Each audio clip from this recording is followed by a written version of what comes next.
Salut à tous, ici Effelbond et bienvenue à bord de First, la chronique où l'on découvre un jeu qui a été le premier à faire quelque chose dans l'histoire du jeu vidéo. Mais sans plus attendre, une petite page de publicité.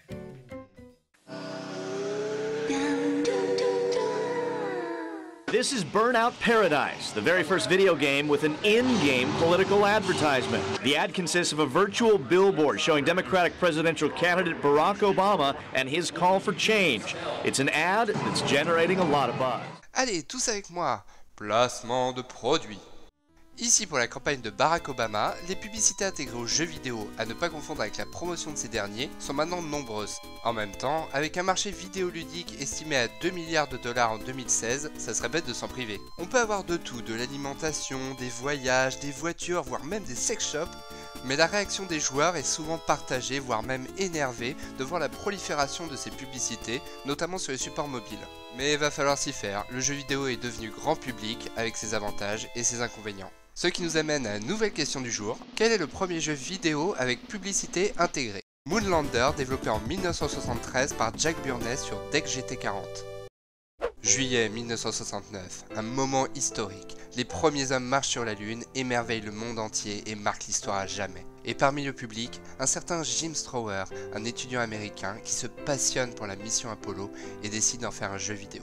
Il commença donc à développer son jeu une fois rentré à l'université sur un PDP-8. Malheureusement, les ordinateurs de 1969 n'étaient pas très évolués, il n'avait que 4 kg de mémoire répartis entre tous les élèves et aucune option graphique. Mais l'étudiant était doué et il réussit à développer en langage focal une application textuelle où l'on devait rentrer des coordonnées pour pouvoir atterrir au bon endroit au bon moment. Le jeu terminé s'appellera Lunar Lander et aura un certain succès auprès des étudiants de l'université, devenant là l'un des précurseurs des jeux sur ordinateur. 3 ans plus tard, Jack Burness, un ingénieur de la Digital Entertainment Corp, tombe sur un bouquin de programmation. Il y trouve le code de Jim Strower et étant lui aussi passionné des missions Apollo, décide d'adapter le jeu en mode graphique sur le nouveau terminal de la boîte, le GT40. Pour ce faire, il développe un langage PDP-11 assembleur et grâce à l'aide du MIT, termine son jeu en moins de 10 jours. La nouvelle version, nommée Moonlander, sort en 1973 et est un carton.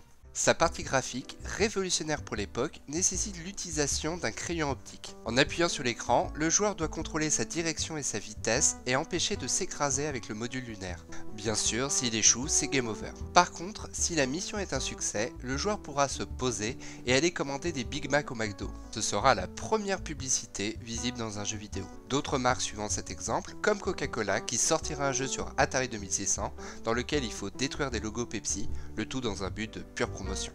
Et c'est tout pour ce numéro. N'hésitez pas à me faire part de votre avis, à regarder le dernier épisode ou à partager votre avis sur la place de la publicité dans les jeux vidéo. J'en profite pour faire un coucou à l'émission La Pléiade qui m'accueille à chaque épisode de sa web radio et je les remercie pleinement. Une fois de plus, je vous laisse et à bientôt pour un prochain First.